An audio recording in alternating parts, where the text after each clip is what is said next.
Dear learner, welcome to Vaishali economics world. ये standard deviations का हम आज तीसरा लेक्चर लेके आए हैं। इस वीडियो में हम देखेंगे कि कैसे डिस्क्रीट सीरीज से स्टैंडर्ड डेविएशन निकाला जाता है। इससे पहले हम दो लेक्चर में हमने इंडिविजुअल सीरीज से कैसे स्टैंडर्ड डेविएशन निकाला जाता है, डायरेक्ट मेथड इनडायरेक्ट मेथड हमने दोनों बताया था। तो अगर आपने उसे नहीं देखा है तो पहले जाके उसे देख ले, मैंने उसका लिंक डिस्क्रिप्शन बॉक्स में दे दिया है। और आप पहले उसे देख लें, फिर आप इसको देखें ताकि आपको ये अच्छे से समझ में आएगा। तो चलिए स्टार्ट करते हैं इस वीडियो को। और हम लोग देखते हैं कि स्टैंडर्ड डेविएशन डिस्क्रीट सीरीज से कैसे निकलता है। सबसे पहले तो ये बता दें डिस्क्रीट सीरीज होता क्या है। डिस्क्रीट सीरीज वैसा सीरीज होता है जिसमें रिपीटेशंस ऑफ वैल्यू होती है, यानी वैल्यू रिपीटेशंस पे होती है। जैसे कि यहाँ पे देखिए ये सीरीज दिया हुआ है, तो इसमें वैल्यू क्या है, 12 है, 14 है। ये एक्स जो है वो वैल्यू है, एफ जो है फ्रीक्वेंसी है। फ्रीक्वेंसी मतलब ये वैल्यू कितना टाइम यहाँ पे आया, ये वैल्यू कितना टाइम आया। यानी अगर हम सीरीज की बात करें तो एक सीरीज होगी जिसमें जो 12 वैल्यू है वो 6 टाइम आया होगा, 14 वैल्यू है वो 12 टाइम आया होगा। तो वो हमने इसको एक डाटा के रूप में सजा दिया है। तो फिर ऐसे अगर दिया रहेगा, अगर मेरा ऐसा अगर डाटा रहेगा तो हम उससे कैसे स्टैंडर्ड डेविएशन निकालते हैं वो देखेंगे। पहले इसका फार्मूला देख लेते हैं। ये पहला फार्मूला है जो एक्चुअल मीन से निकाला जाता है। एक्चुअल मीन से कैसे निकाला जाता है वो डायरेक्ट मेथड में हम बताए थे। इंडिविजुअल सीरीज के डायरेक्ट मेथड में इसे डायरेक्ट मेथड ही कहते हैं। जैसे अगर हम बोले कि डिस्क्रीट सीरीज फाइंड आउट करने का डायरेक्ट मेथड क्या है, तो आप सीधा मीन डेविएट मेथड को ही डायरेक्ट मेथड बोलेंगे। अगर इनडायरेक्ट मेथड की बात करें तो इसे हम एज्यूम मीन मेथड बोलेंगे।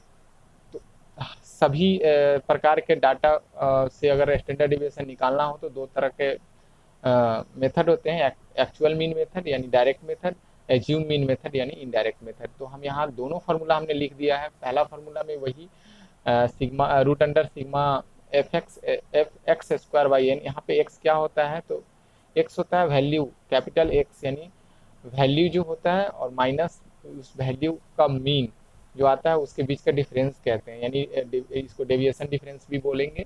यहाँ पे या इसको कहीं कहीं डी भी लिखा रहता है, f d square by n भी हो सकता है। तो कहीं कहीं छोटा डी भी लिखा रहता है, तो इससे आप लोग कंफ्यूज नहीं करिएगा। और यहाँ एन जो होता है वो सिग्मा एफ होता है, टोटल फ्रीक्वेंसी का जो योग होता है उसी को एन कहते हैं। तो ये चीज़ को ध्यान दीजिएगा। उसके बाद एज्यूम मेथड मीन की बात करें तो एज्यूम मीन मेथड में हम लोग इस फार्मूला का यूज करेंगे, जिस जो फार्मूला आपने कुछ है इनडायरेक्ट मेथड अपने इंडिविजुअल सीरीज में देखा होगा, उसी तरह का कुछ फार्मूला है, सिर्फ इसमें फ्रीक्वेंसी से गुना हो गया है, बाकी सब वही फार्मूला है। तो हम लोग इसको देखते हैं कि कैसे बनाया जाता है। तो सबसे पहले एक डाटा दिया गया है जो हम एग्जाम्पल के रूप में लिए हैं। उसके बाद हम इस डाटा को कॉलम बाई कॉलम अरेंज कर लेते हैं एक सारणी के रूप में। जैसे कि हमने एक्स एक्स को लिखा है तो 12, 14, 16, 18, 20, 22, 24 हमने ये लिया है। उसके बाद हमने फ्रीक्वेंसी लिया है 6, 12, 18, 26, 16, 10 और 8, ये फ्रीक्वेंसी है। हमेशा ध्यान रखिएगा कि वैल्यू अलग होता है और फ्रीक्वेंसी अलग होता है, दोनों एक समान नहीं होती है। कभी कभी एक समान हो जाती है, तो वो आप लोग ध्यान में रखिए। एक समान कहने का मतलब कि हो सकता है कि 12 और ये भी 12 टाइम आ जाए, तो ये हो सकता है, क्यों नहीं हो सकता है, लेकिन ज़्यादातर अलग रहते हैं, तो इस चीज़ से आप कंफ्यूज नहीं करिएगा। उसके बाद अगर हम तीसरी कॉलम की बात करें तो इसमें हम लोग एक्स माइनस एज्यूम मीन जो मानते हैं उसके बीच का डिफ्रेंसिएशन डिफ्रेंसिएशन नहीं डिफरेंस निकालते हैं। तो यहाँ पे हम देखते हैं कि हमने वैल्यू लिया है ए का 20, तो हमने 20 यहाँ पे लिख भी दिया है, शायद आप लोगों को दिख रहा हो कि हमने लिख दिया है। उसके बाद हम जो चौथा कॉलम करते हैं उसको ये जो डी निकालते हैं उसी का स्क्वायर करने के लिए करते हैं। और पांचवा कॉलम में एफ इंटू डी करते हैं, एफ इंटू डी करते हैं। छठा कॉलम में एफ इंटू डी स्क्वायर करते हैं। तो हम लोग ये कॉलम हमने बना लिया है।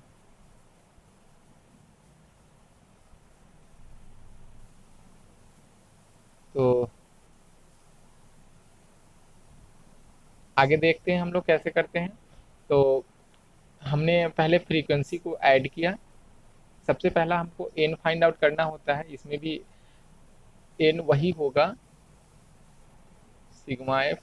तो हम यहाँ पे आप लोगों के लिए इस एज्यूम मीन मेथड से बना देते हैं। आप लोग इसी क्वेश्चंस को डायरेक्ट मेथड से बना के हमें कमेंट्स बॉक्स में बताइएगा कि कैसे आपने बनाया, या अगर पर्सनल नंबर हो तो व्हाट्सएप कर सकते हैं, या आप फेसबुक पे जाके मैसेज कर सकते हैं। हम उसका भी लिंक डिस्क्रिप्शन बॉक्स में दे दिए हैं, तो आप वहाँ भी कर सकते हैं। तो ये पहले हम आपको ये ज्यूम मीन मेथड से बता देते हैं, और आप घर पे इसी क्वेश्चंस का मीन मेथड यानी डायरेक्ट मेथड से आप लोग बनाने का कोशिश कीजिएगा।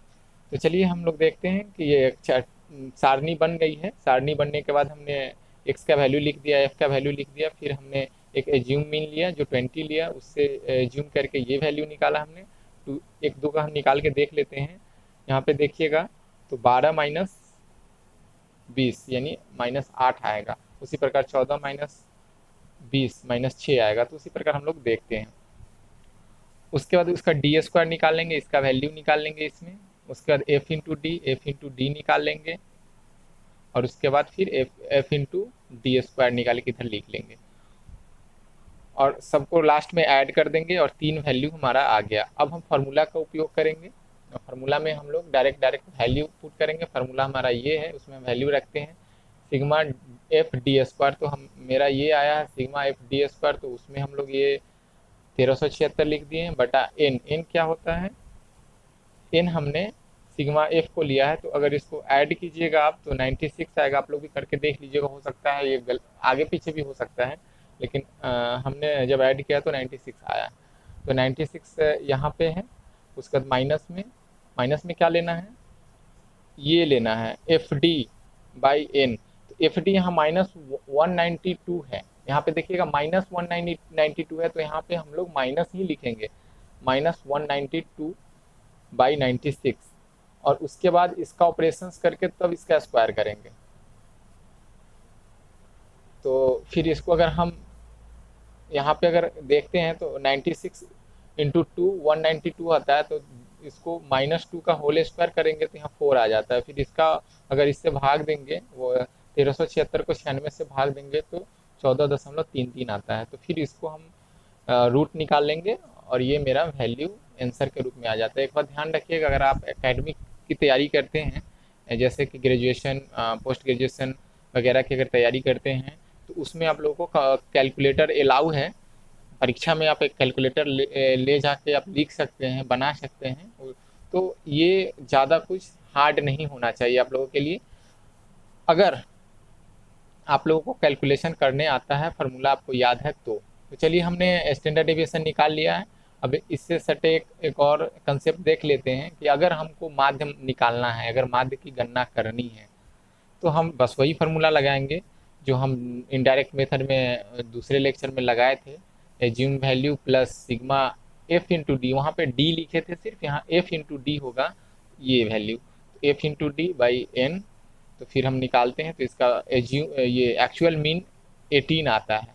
बस आप लोगों के लिए बस यही वर्क है कि इस 18 से डेविएशन करके आप लोग इस फार्मूला का उपयोग करके आंसर फाइंड आउट कीजिए, और फिर हमको कमेंट्स कीजिए। चलिए आज के लिए इतना ही। अगर कोई दिक्कत हो तो आप कमेंट बॉक्स में अपना प्रॉब्लम डाल सकते हैं, हम कोशिश करेंगे आपका उसका रिप्लाई देने के लिए। चलिए, अगर आपने इस चैनल को सब्सक्राइब नहीं किया है तो सब्सक्राइब कर ले, लाइक कर ले, और दोस्तों के भी शेयर भी कर दे, ताकि और भी दोस्त इससे बेनिफिट ले सके। तो चलिए आज के लिए इतना ही। Thank you.